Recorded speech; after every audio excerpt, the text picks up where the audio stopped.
What's up mga kaulirang ina kong tunay? For today's ganap nga ay magkakaroon lang kami ng quick family banding. Pero syempre, bago ang lahat, ayan, aura-aura muna ang ina ninyo. Ewan ko ba, pero simula nung nanganak ako, pa hanggang ngayon, ay nakakahiligan ko na nga ang mga dark colors at mga ganitong klaseng dress. Siguro sign na rin talaga ito na tumatanda na talaga ako kasi hindi ko na gusto ang pink at red. Char!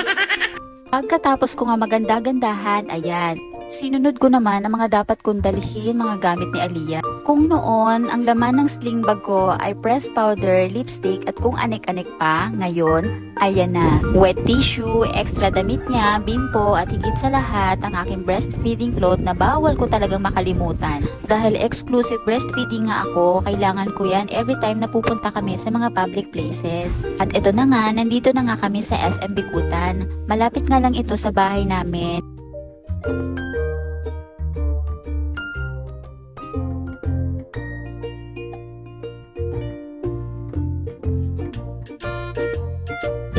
Tingnan nyo kung gaano ka-excited ang mga bagets. At tingnan nyo, ay paluhod-luhod pa si Tanggol. Ito nga ang una naming pinuntahan ng Quantum.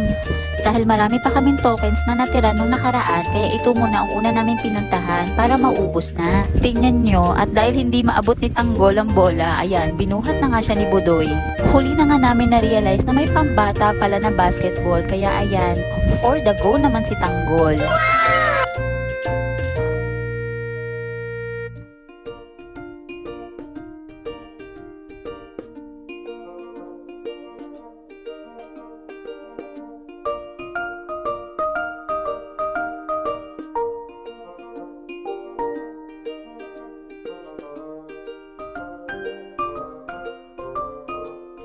O diba, sa daming token na hinulog nila sa machine na yun, kahit isa, wala talaga silang nakuha.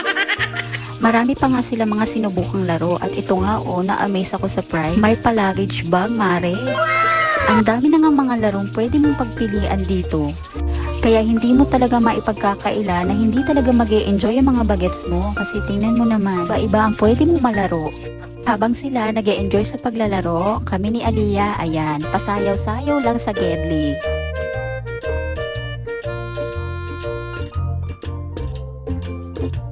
Nang matapos nga sila maglaro, ay na-amaze nga ako sa bilangan nila ng ticket. Kung noon ay mano-mano ang pagbibilang nila, ngayon di machine na. Makikita mo rin pala kung ilan ang mga tickets ang pinasok mo at pag natapos ay may resibong lalabas. O diba, bongga? Nang makaramdam nga ng gutom ay ayan, nagaya na silang kumain. At dahil may kasama tayong mga bagets, wala tayong ibang kakainan kundi sa all-time favorite ng lahat, ang Bida ang Saya. Ang in-order nga namin sa mga bata ay spaghetti, burger, syempre hindi makakalimutan ang fries at drinks. Ang kay Budoy naman ay rice at spicy chicken. Madalas na nga niya sinasabi sa akin na magbabawas na daw siya ng kain. Pero parang hindi naman ganun ang nakikita ko.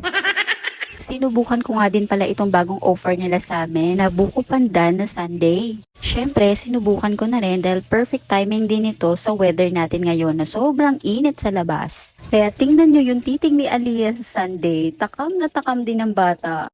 Magpalaki ka muna anak, sa susunod, ikaw naman ang makakatikim niyan. O siya mga mare, bago nga kami umuwi ay gusto ko lang muna kayong batiin ng Happy Mother's Day. Sa kapwa ko kaulirang ina out there, working mom ka man o single mom ka man, ay saludo po ako sa inyong lahat. Alam ko na hindi matatawaran ang pagsasakripisyo at paghihirap para sa mga anak natin at para mabigyan lamang sila ng magandang kinabukasan. Kaya naman ay deserve talaga natin itong mga nanay. O siya, hanggang dito na lang muna ang pintuhan natin mga mare. See you on my next vlog. God bless.